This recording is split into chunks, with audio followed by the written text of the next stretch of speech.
नमस्कार दोस्तों, स्वागत है आपका हिंदी नॉलेज शो में। तो दोस्तों, अब से कुछ घंटे पहले एक खबर निकलकर सामने आई और उस खबर को जब मैंने ध्यान से पढ़ा तो मुझे भी झटका लगा कि वाकई में ये तो भारत के लिए बहुत बुरा है। लेकिन जब मैंने उस खबर को पूरा डिटेल से पढ़ा, उस पर रिसर्च किया और कुछ जो बड़े फॉरेन पॉलिसी के एक्सपर्ट थे उनके व्यू जाने, तब पता चला इसमें तो भारत का मोटा मुनाफा है।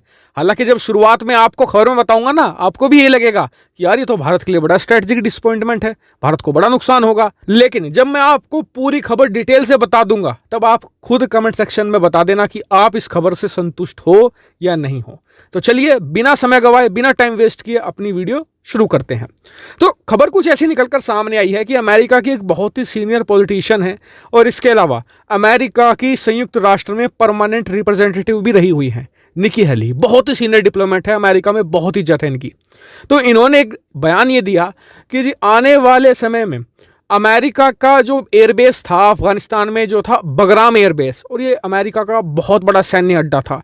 अमेरिका यहीं से ही पूरे अफगानिस्तान को मॉनिटर किया करता था। और आपको बता दूं कि इस बगराम एयरबेस की जो लोकेशन है ना, बहुत ही ज़बरदस्त है, क्योंकि ज़्यादातर आपको अफगानिस्तान में उबड़ खाबड़ ज़मीन मिलेगी, पहाड़ मिलेंगे, छोटी छोटी पहाड़ियाँ मिलेंगी। लेकिन जो बगराम है ना, ये पहाड़ी एरिया से घिरा हुआ है और बीच में जो पूरा एरिया है वो प्लेन है। ऐसे में एक मिलिट्री के लिए इससे सूटेबल लोकेशन नहीं हो सकती। और क्योंकि अमेरिका यहाँ पर अपने बड़े बड़े प्लेन उतारा करता है, जैसे कि C-5 सुपर गैलेक्सी जैसे जो बहुत बड़े ट्रांसपोर्ट एयरक्राफ्ट हैं, तो इसकी कैपेसिटी भी बहुत अच्छी बना के रखी हुई है अमेरिका ने। अब अमेरिका से छोड़कर आ चुका है। तो निकी हेली ने कहा है कि चीन की नज़र इस बगराम एयरबेस पर है। वो पहले तालिबान के साथ नज़दीकियां बढ़ाना चाहता है और कुछ समय बाद वो इस पर कब्जा चाहता है, यहाँ पर अपनी सेना का कब्जा चाहता है। हालांकि आप कहेंगे कि जी तालिबान ये कह चुका है कि किसी भी सेना को वो अपने देश में एंट्री नहीं देने देगा, तो फिर चीन को कैसे दे देगा? ये तो उसकी सारी पॉलिसी के खिलाफ है। तो देखिए, आप चीन का तरीका नहीं समझे। चीन का तरीका ये होता है, पहले वो कहेगा कि जी हम आपके देश में जो बड़ी बड़ी खदानें बना रहे हैं, जहाँ से हम तांबा निकालेंगे, जहाँ से हम दूसरे खनिज पदार्थ निकालेंगे, तो उसके लिए हमें चाहिए होंगी बड़ी बड़ी मशीनें, जिन्हें हमें तुरंत मंगाना होगा चीन से। उसके लिए हमें बड़े बड़े एयरक्राफ्ट उतारने होंगे अफगानिस्तान में, और उसके लिए बगराम सबसे अच्छी जगह है। इसके अलावा जो हम चीज़ें यहाँ से निकालेंगे उन्हें रिफाइन करने के लिए भी हमें भेजना होगा चीन में। तो ऐसे में आप ऐसा कीजिए कि जो बगराम एयरबेस है फिलहाल हमें दे दीजिए, हम इसका व्यापार के लिए इस्तेमाल करेंगे। ठीक है, 1-2 साल व्यापार के लिए इस्तेमाल करेंगे, फिर क्या करेंगे कि जी ऐसा कीजिए, इसकी सुरक्षा की जिम्मेदारी आप हमें दे दीजिए, हमारे सैनिक ही आएंगे, इसकी सुरक्षा करना शुरू कर देंगे। और ऐसे कर करके वो पूरे इस सैन्य अड्डे पर अपनी सेना तैनात कर देगा। अब कहा जा रहा है कि चीन के इस अड्डे से कई सारे ऑब्जेक्टिव पूरे होते हैं। सबसे पहला तो ये कि मिडिल ईस्ट में ये चीन की आंख बन जाएगा बगराम सैन्य बेस।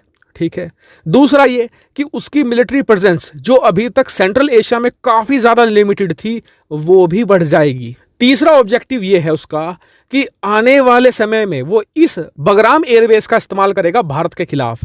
हालांकि इस पर इतना भरोसा नहीं किया जा सकता। कारण ये है कि चीन ऑलरेडी पाकिस्तान, जो भारत की बिल्कुल सीमा से लगता हुआ है, उसे पूरी तरीके से भारत के खिलाफ इस्तेमाल करता है। पाकिस्तान को हथियार देता है, चीन की सेना भी लगातार आती जाती रहती है पाकिस्तान में। और अगर चीन को भारत के खिलाफ कुछ करना है तो पाकिस्तान में वो कुछ भी कर सकते हैं। उन्हें एक तरीके से अनलिमिटेड एक्सेस है पूरे पाकिस्तान का। ये जो बगराम एयरबेस है ये भारत से काफ़ी ज़्यादा दूर पड़ता है। ऐसे में भारत को इससे निशाना बना पाना बहुत मुश्किल होगा। लेकिन अब आप कहेंगे कि इससे भारत को फ़ायदा क्या है, जो आपने शुरुआत में बात कही थी, तो मैं आपको बताता हूं। देखिए, अफगानिस्तान को कहा जाता है सुपर पावर की कब्रगाह। देखिए, इसका कारण ये नहीं है कि वहां पर तालिबान है, उसके लड़ाके हैं, वो किसी को टिकने नहीं देते। कारण यहां पर दूसरा है। सबसे पहले मॉडर्न एरा की हम बात करते हैं, पिछले 30-40 सालों की। सबसे पहले आया सोवियत यूनियन। खूब प्रयास किए लेकिन वो सफल नहीं हो पाया। क्यों? क्योंकि उसका एक सबसे बड़ा दुश्मन था अमेरिका, जिसने तालिबान को बना दिया पाकिस्तान के साथ मिलकर, और फिर उन्हें जबरदस्त हथियार प्रोवाइड कराए, उन्हें सपोर्ट दी, जिसकी बदौलत उन्होंने सोवियत यूनियन को हरा दिया। अब उसके बाद आता है यहाँ पर अमेरिका ने सोचा तालिबान को तो हम चुटकियों में हरा देंगे, हमने ही तो इन्हें बनाया है, कहीं हमसे सुपीरियर थोड़े ही हो जाएंगे।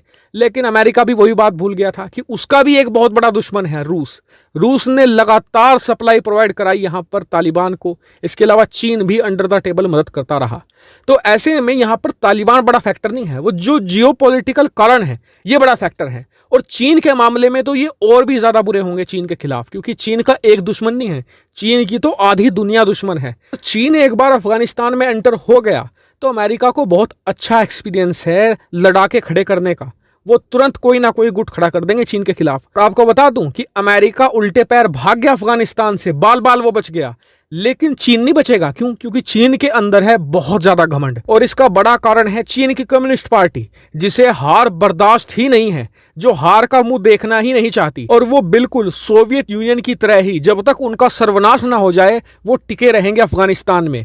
और फिर उसके बाद जो सोवियत यूनियन का हुआ था वही हाल चीन का होगा। इसलिए मैं चाहता हूं कि चीन अफगानिस्तान में अपनी सेना उतारे तो सही एक बार, उसके बाद आप देखिए जो एंटी चाइना देश है दुनिया में वो चीन की कितनी ज्यादा बुरी गत करवाते हैं, आप देखिएगा जरूर। और हाँ, जो लोग कह रहे हैं कि भारत का नुकसान होगा, तो हाँ देखिए, फाइनेंशियल तौर पर नुकसान हो सकता है कि हमारी कंपनियों को कॉन्ट्रैक्ट नहीं मिलेंगे, ये चीजें थोड़ी बहुत ही होंगी, लेकिन अल्टीमेट फायदा भारत का होगा। और जो भारत की तरफ से हमेशा कहा जाता है कि हमारे दुश्मन बैटल्स जीतते हैं, लेकिन भारत हमेशा पूरा युद्ध जीतता है।